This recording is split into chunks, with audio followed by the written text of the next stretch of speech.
This can be go crave. You already know what it is. Yeah, let's go.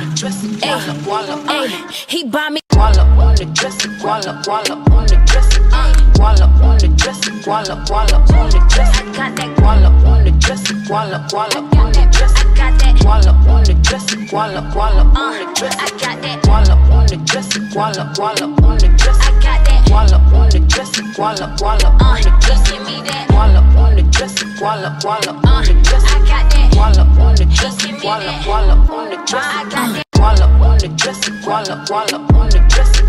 Walla on the dresser, walla on the dresser. I got that walla on the dresser, walla on the dresser. I got that walla on the dresser, walla on the dresser. I got that walla on the dresser, walla on the dresser. I got that.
White girl.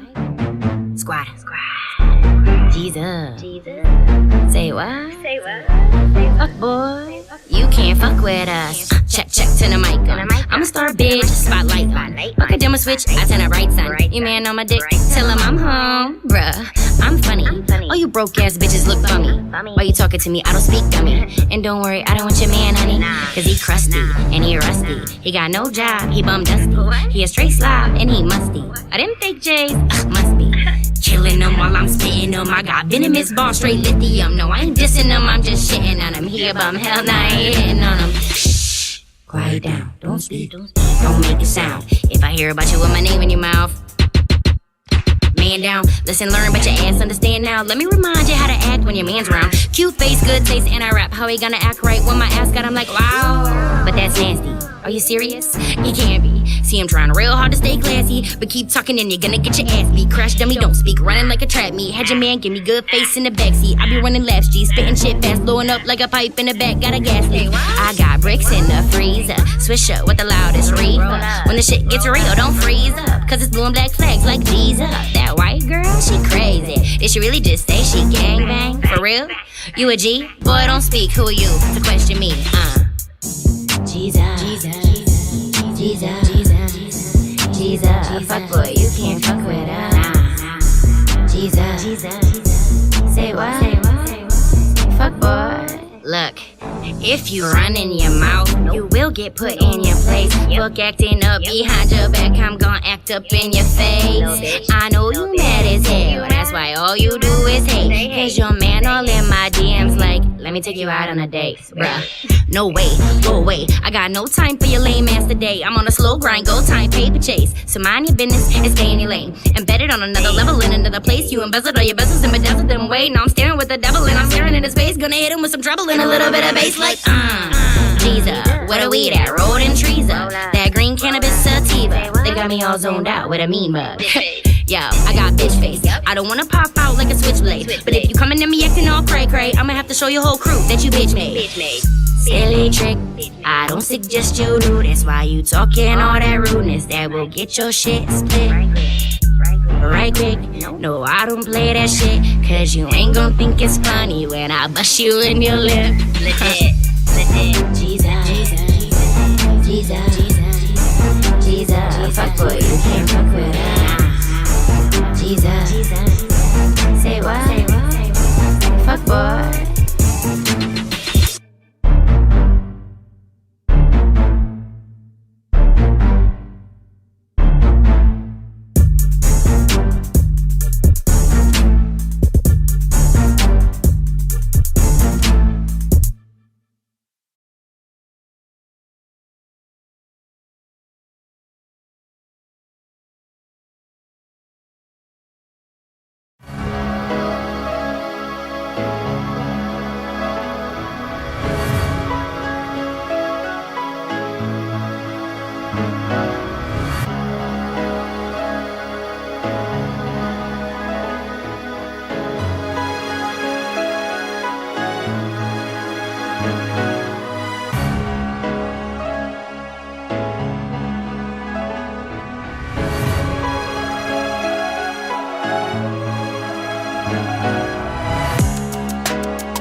All right, guys. Thank you so much for tuning into the No Offense podcast. It's your boy Matt Arrington, aka Mr. No Offense. First of all, shout out to Good Vibes Smoke Shop, our sponsor, 4813 Saratoga Boulevard, Corpus Christi, Texas 78413.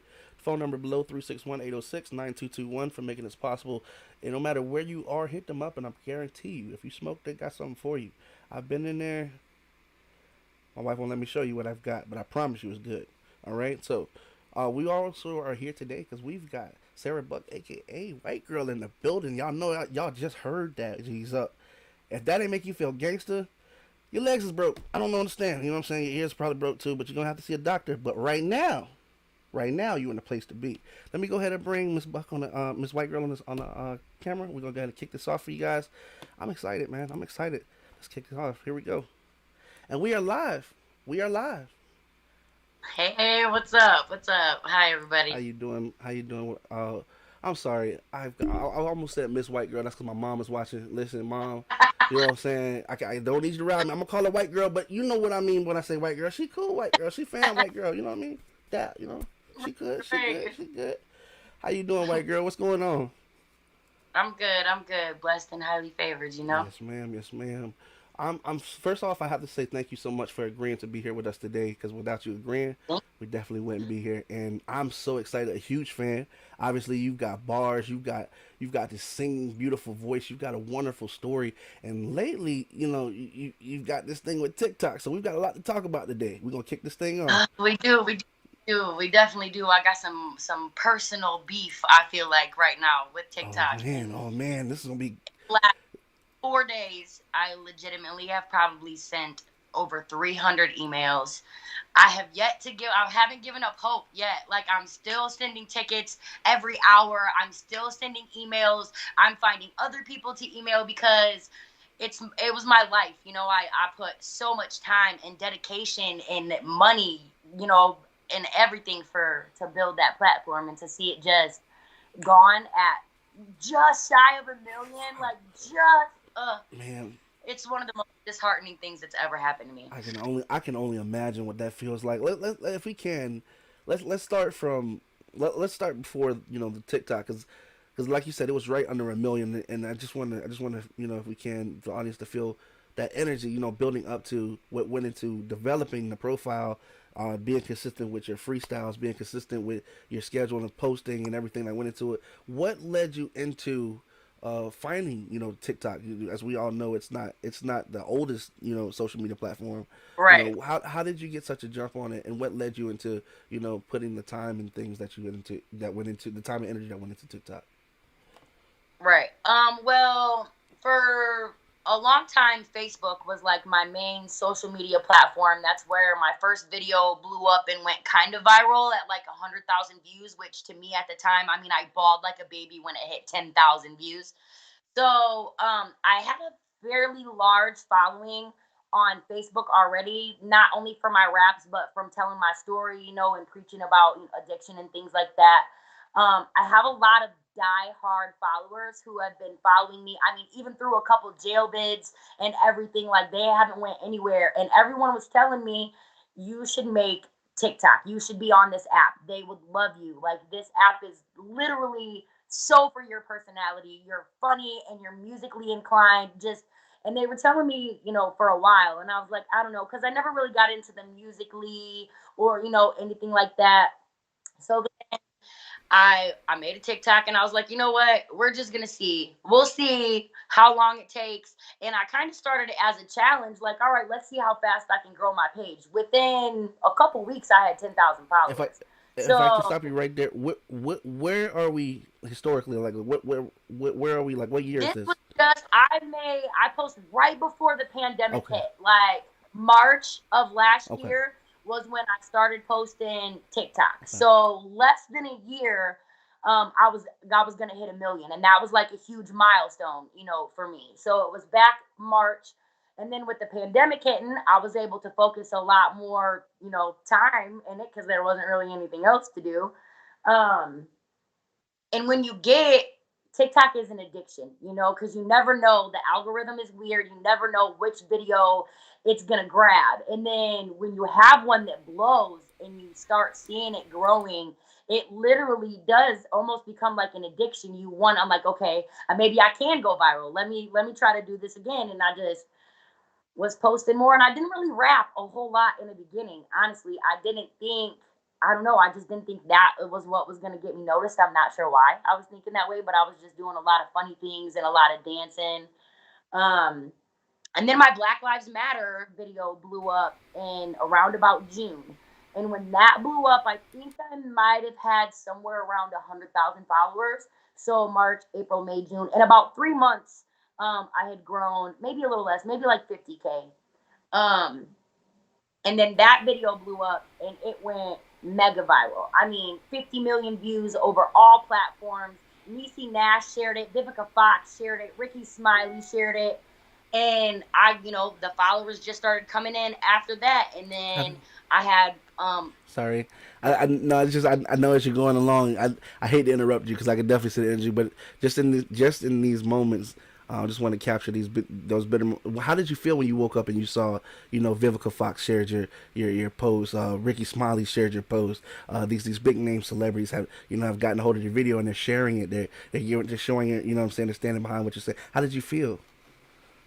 it it is so surreal. Like there's no words. You hear a lot of people, Drake started from the bottom, now we hear, but that's debatable. Some of us genuinely started from the bottom with literally nothing. And when you dream about these things and you dream about being an influencer and you dream about famous people hearing your words or knowing your name, but it's not really something that you think is going to happen. And as it was blowing up, and I'm calling everybody. I'm calling like my mom. I'm calling everyone, and I'm like, dude, Ricky Smiley shared it. Niecy Nash shared it. Like I watch Claws all the time. And then I got a post. I got tagged in a post, and they were putting my quote that I said at the end of the video that said, "Don't be mad that you don't have a movement. Be happy you don't need one." They were quoting that on bus stop benches all over Los Angeles, Wow. and I had never even been to Los Angeles. When I tell you, I felt like, and it wasn't some. Not that I don't love rap because I do, but it wasn't like bars. It wasn't nothing. It was a real life message that so many people needed to hear, and I couldn't have been more honored that that was my first like mega viral video. Man, really set the tone for what you stand for.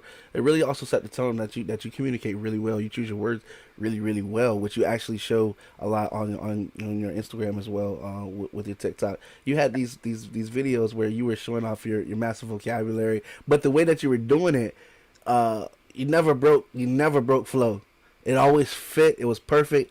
You know what I'm saying? Like, man, you can tell you're never one short for what's the next thing. It's about how you describe, how you want to describe it, and how you want to get the image across. You know, as far as your music. As far as, you know, like you said, you did videos where you're rapping. You did. Or before we get there, let's continue along. Let's continue along with the video. Like you said, the video went viral. You know, celebrities that you knew. They were sharing it as well. What happens next? You know, what's your next move as far as to try to keep the trend going?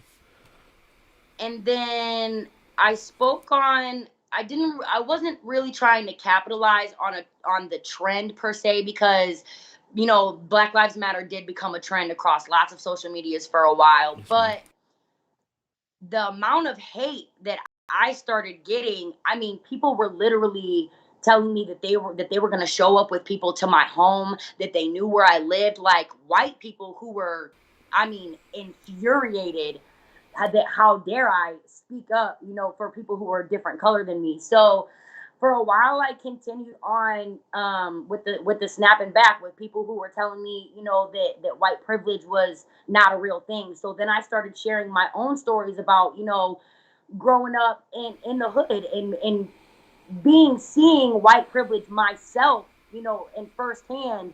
So for a couple of weeks, we were speaking about that. I wrote a couple more freestyles, just trying to speak more about the topic because as my platform was growing, I felt like it was my responsibility, you know, to try to talk about these things.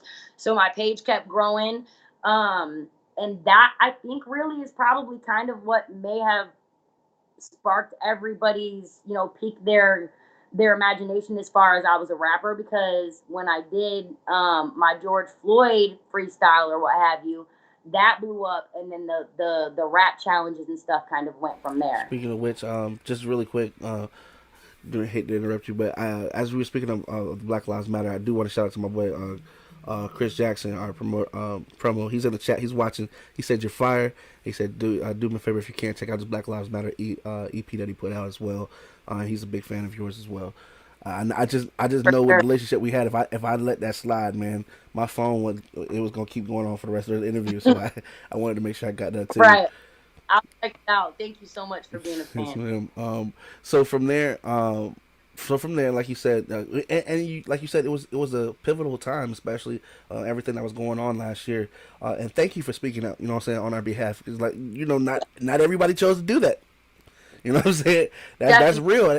You know, I feel like I offer a little bit of a different point of view because people know a lot about racism from a lot of different angles, but I feel like one of the things that doesn't get talked about a lot is how, as a Caucasian woman growing up, like, my own family turned their back on me because I wasn't racist, if that made sense. So my own mom didn't even call me by my name. She just called me N-word lover. When I was 14, my bed got taken apart and taken out of my room. They said if I wanted to hang out with the N-words, I could sleep on the floor like the N-word.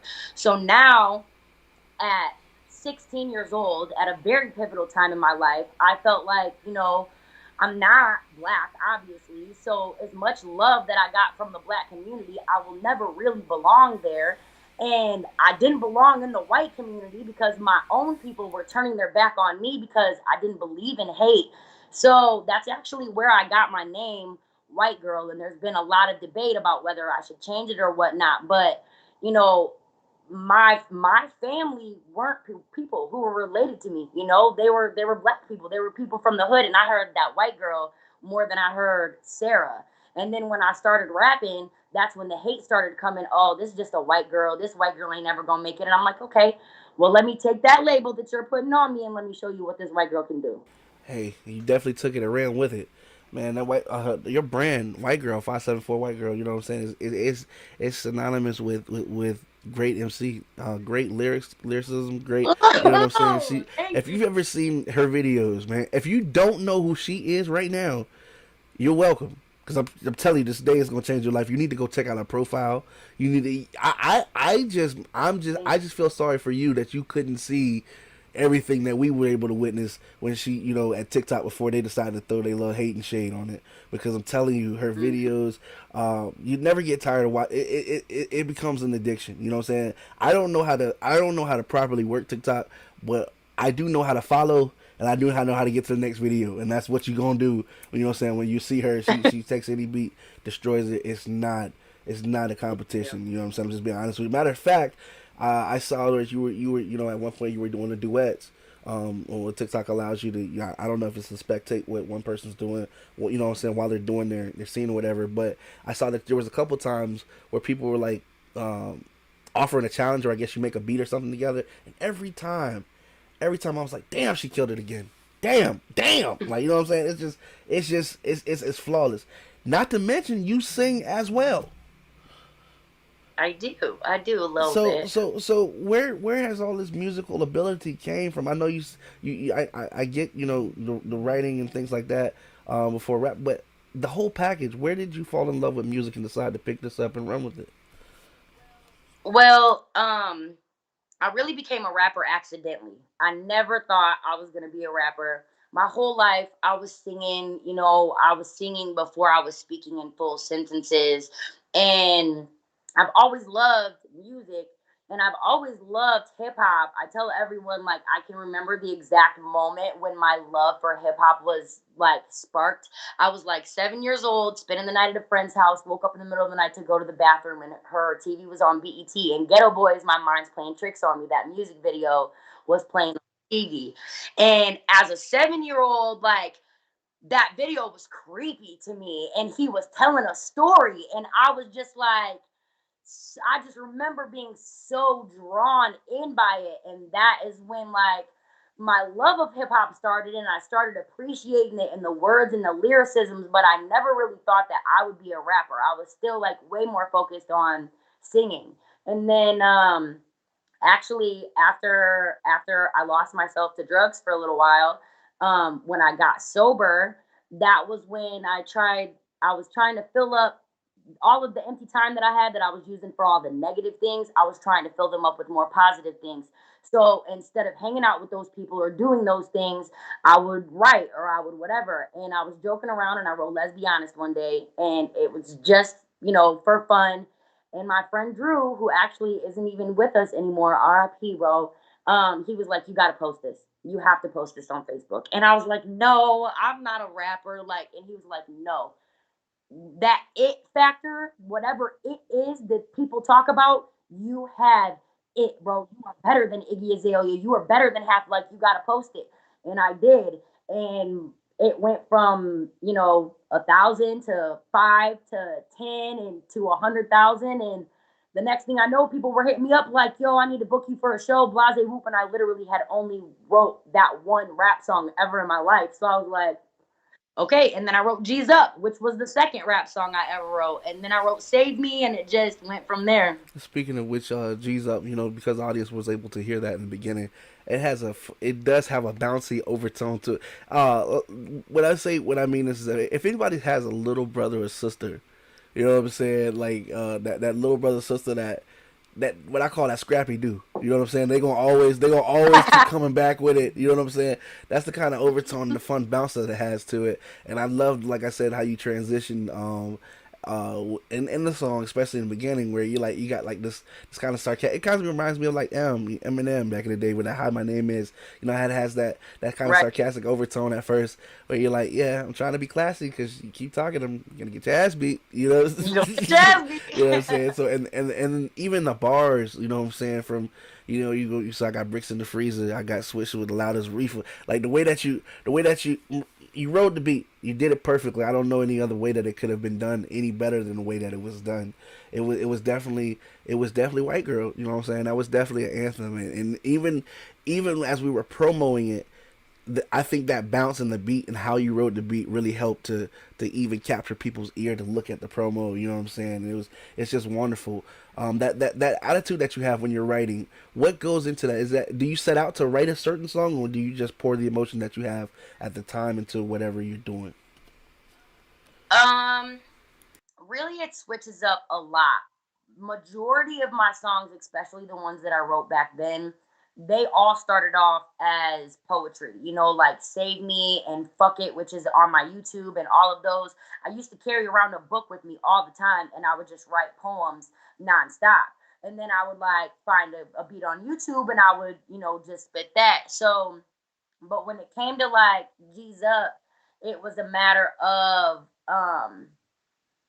I just I think I kind of have a little bit of an attitude problem, and that's the one of the things that people talk about a lot. I'm really such a good person with a huge heart, but I can be kind of intimidating at times. So, I just was like, you know what? I think I'm gonna talk shit on this one, and let's see where it goes. And that's just what came And out. it's definitely beautiful. It was definitely a beautiful project, man. Something you could bounce to. You know what I'm saying? Yeah. it was. Shout out Lady Leash. Actually, that instrumental, that's her Queen's Speech instrumental. I don't know if anybody knows who that is, but you should definitely check her out. Lady Leash, definitely one of the most influential rappers to me. She's underground, but she is highly talented. Wow. We gotta definitely check her out, man. You heard it here, man. She definitely recommend. That's coming from White Girl herself. You know what I'm saying? Y'all already heard her lyricism, so if she's worth mentioning, I've got to check it out. You know what I'm saying? Just being honest. Yeah. All right. So from now here we are. You know what I'm saying? TikTok has thrown.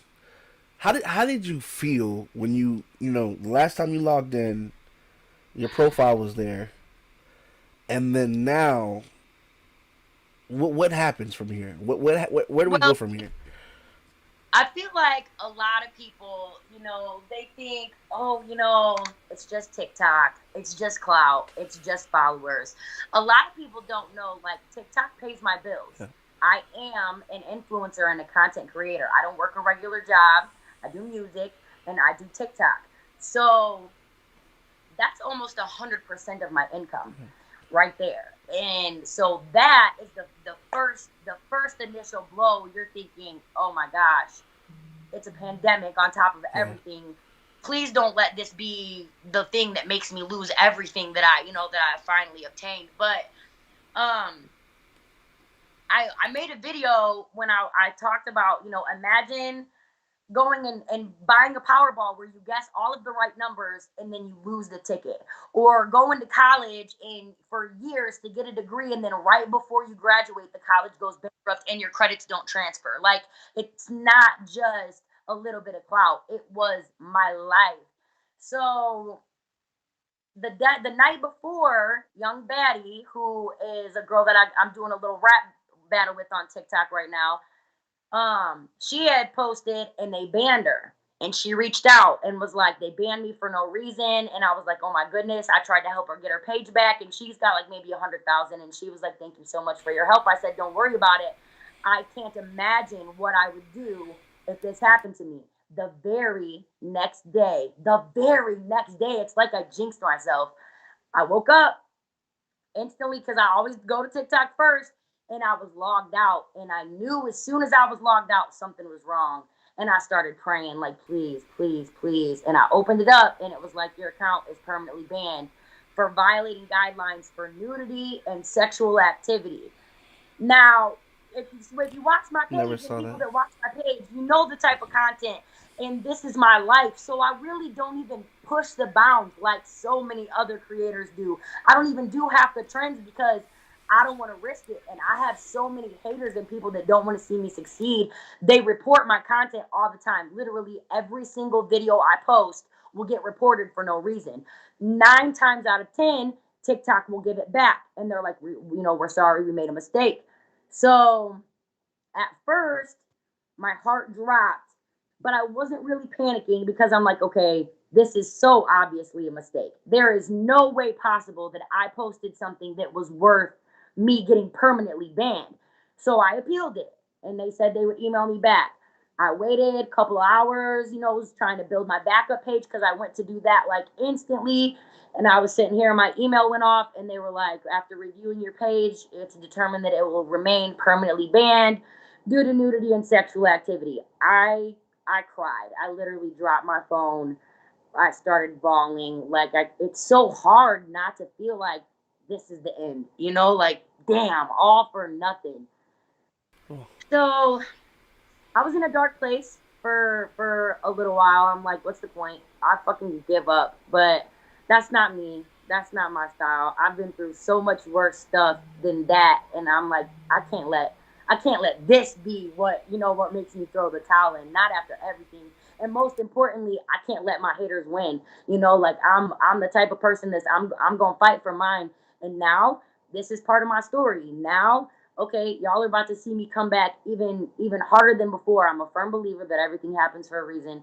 So I'm just trying to stay positive, and I'm praying that the 750K that followed me before will find me again, and maybe 750,000 more will follow me, and it'll just be a blessing in disguise. And like we always say, hey, if you're here now, you can tell 5 people. You can tell 10, but at least make sure that you tell 5 people. And I know you got 5 people, because I don't care what instant messenger you got. If you open it up right now, it'll tell you the last 5 people you talked to, and it ain't nothing. Period. It ain't nothing to hit to share. You know what I'm saying? So do that. You know what I'm saying? And they'll thank you. I'll tell you. I guarantee you. After you share it, they'll be like, "Hey, who this white girl is?" You know what I'm saying? Like, I'm telling you, they gonna love it. They gonna, man. This is what I wanted to know, because I thank God I see you on Spotify. You are on Spotify as White Girl. You know what I'm saying? What's in the plans as far as your music career? Because you definitely have something there. I know you. You are a content creator for TikTok, and I definitely get, especially with your following, why that was a main source of income. And honestly, I think you'll do that. You'll be back to where you'll have more than what you lost, to the point that you'll forget it. I'm at 20,000 followers on my new page already. See? And I just started a couple days ago. You know what I'm saying? Like, those you got numbers, man. I'm dreaming about. You know what I'm saying? So what I'm saying is, it's obvious that you're natural at this. This is gonna happen. But as far as your music, where does this find its place in your TikTok career? Will we continue to see more of your lyricism, more of your charisma in music based TikToks, or are you working on projects on the side as far as to come out with music? Are you signed? What's the deal there? I am working on new projects. My goal is I would like to drop a whole new album on Spotify by spring. I am not signed currently. I'm independent. I do have an independent record label here in South Bend, Indiana. Shout out In the Dark. Excuse me. So I am focusing on my music. Really, my goal, I think, when it all boils down, is just to be able to tell my story and inspire people through any way possible. Whether it's making videos on an app, whether it's telling my story through my music, whether it's doing public appearances and speaking or anything like that. I really just want to tell my story, and I really want to be able to say that I left a mark. So I definitely, music will always be a part of me. Eat, sleep, bleed, breathe music. And I feel like that might be what really gets me in the door. But I want to do so many things. I want to act like I can really act my ass off. I would love to do that. I want to do everything. I really want to write a book. I've been wanting to do that for a while now. So hopefully you'll see me a little bit of everywhere. But music will always be my biggest need.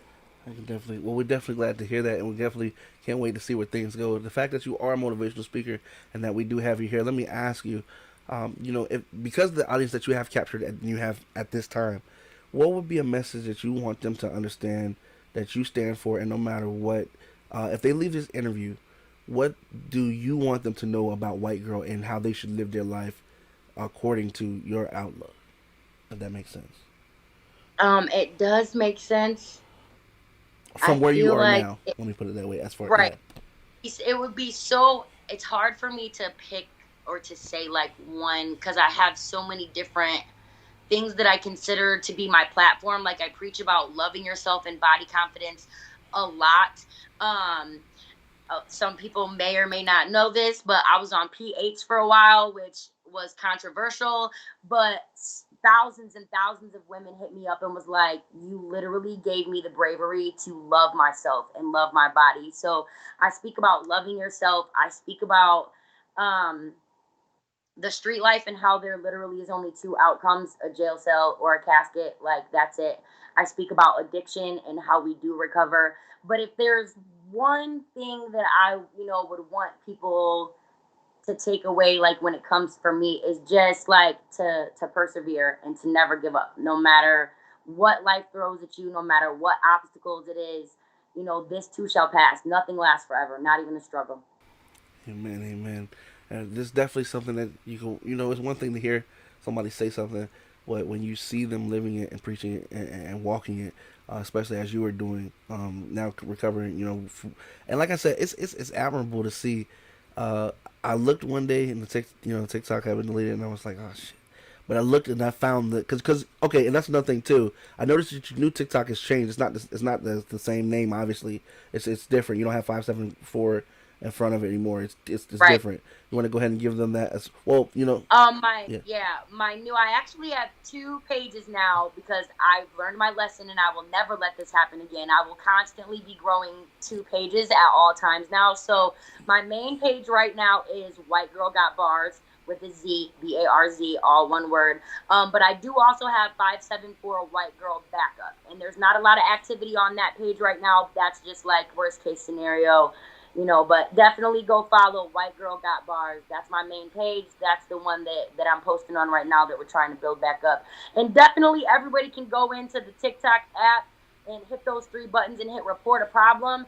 You can send them a quick short message and say, please give 574 White Girl, her page back. I'm not giving this up. Hopefully we can get it back. Yes, ma'am. Yes, ma'am. And listen, I've got faith because I'm telling you, it's times where they've snatched content from us, and I just kissed it goodbye. I'll be honest with you, because you know how it is, Facebook, Instagram. It doesn't make sense when they do it. I'm just being honest. Like you said, I'm with you. I see the content. I see content other people post, and I'm like, how and why are you fucking with me? Excuse me. You know what I'm saying? Like, you know what I'm saying? So I get you. It has changed the way that I view videos on TikTok now, because I'll be sitting there scrolling, and I swear it's like, I thought we weren't supposed to have firearms on TikTok. You know what I'm saying? I thought we weren't supposed to smoke weed on TikTok. Like, it's turning me into a hater because I'm just like, oh. And then one day, out of clear blue sky, you'll get that copyright claim released, or we found this video, we found that we made a mistake. And the only part that I hate is for them, it's just like, oh, we're sorry. What about the grief you caused in the meantime, though? You know what I'm saying? Right. Compensate.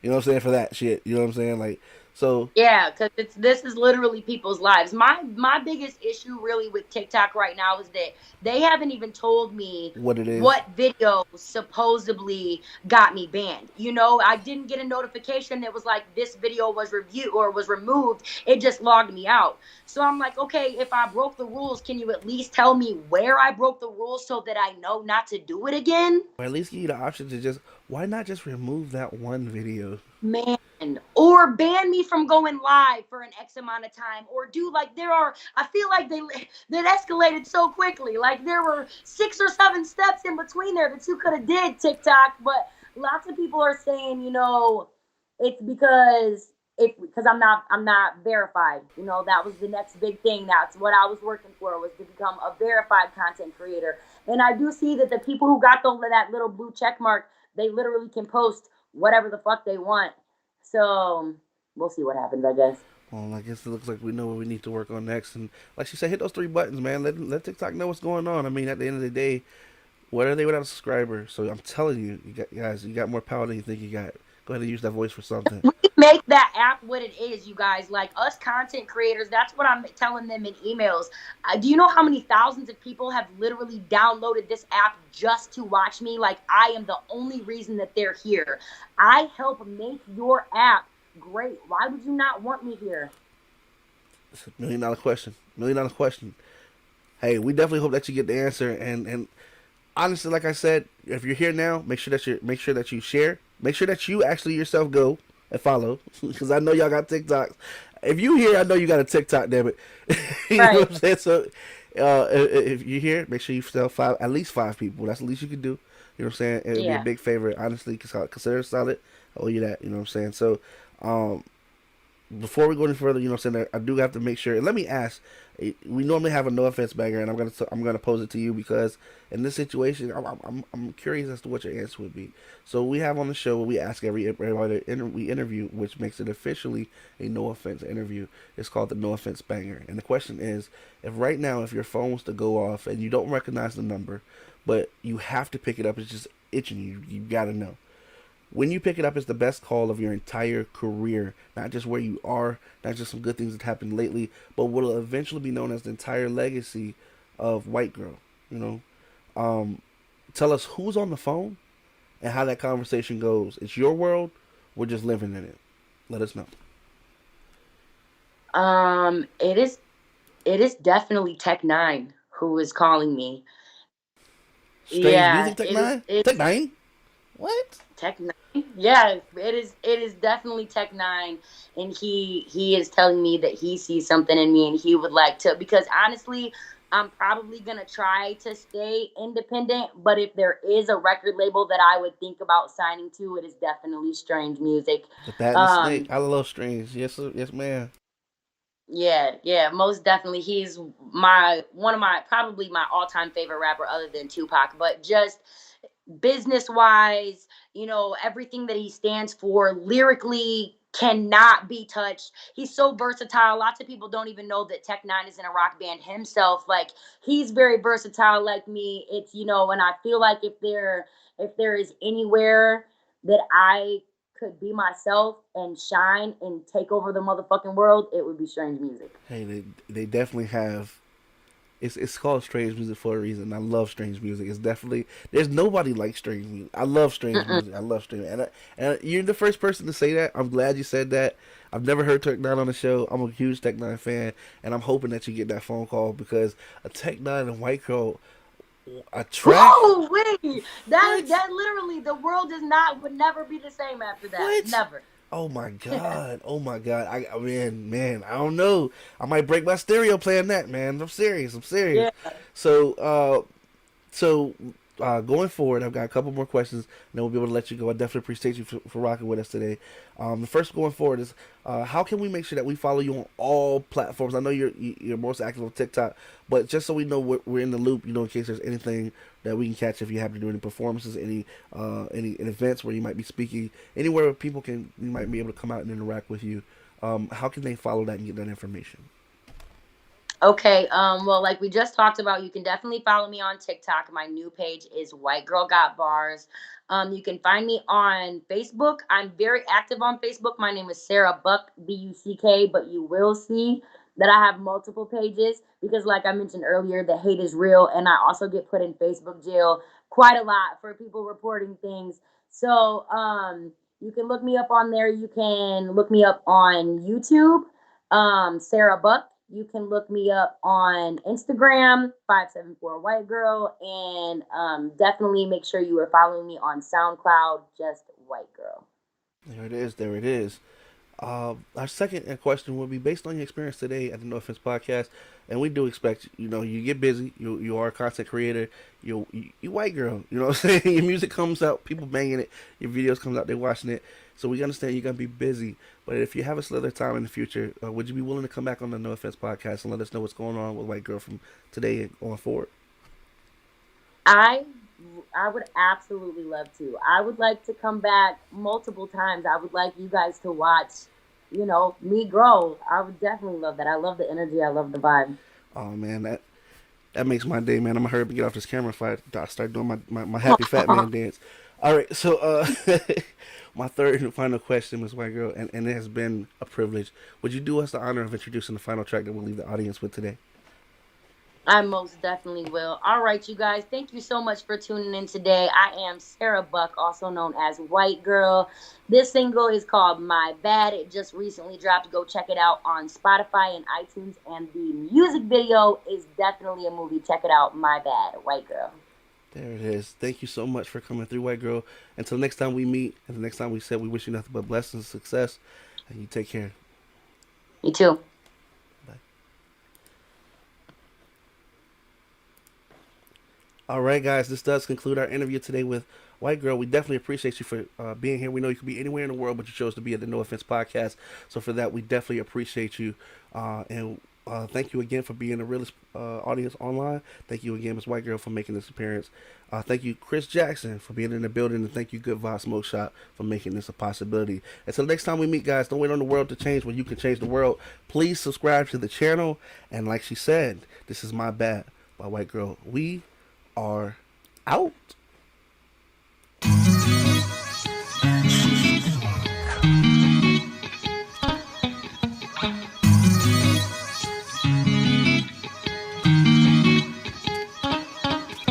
Said I know sometimes I'm crazy, and peace is hard to find.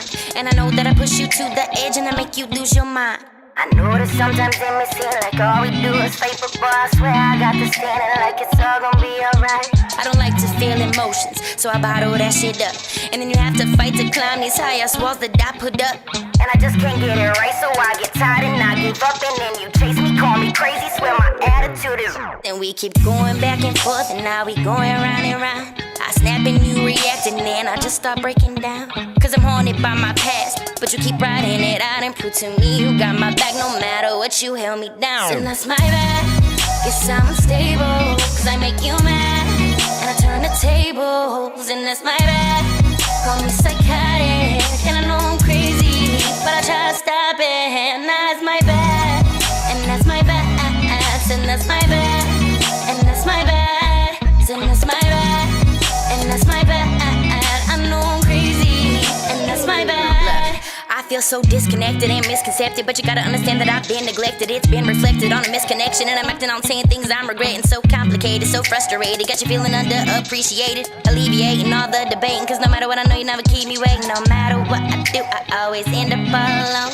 And everyone that say that they gon' stick around, they don't. I swear, man, I keep trying just to get you what you want, but then I get to overthinking and I swear I fuck it up. No matter what I do, I always end up alone. And everyone that say that they gon' stick around, they don't. I swear, man, I keep trying just to get you what you want. No matter what I do, I always end up all alone. So that's my bad, guess I'm unstable, cause I make you mad, and I turn the tables. And that's my bad, call me psychotic, and I know I'm crazy, but I try to stop it. And that's my bad, and that's my bad, and that's my bad, and that's my bad, and that's my bad, and that's my bad. I know I'm crazy, and that's my bad, and that's my bad, and that's my bad.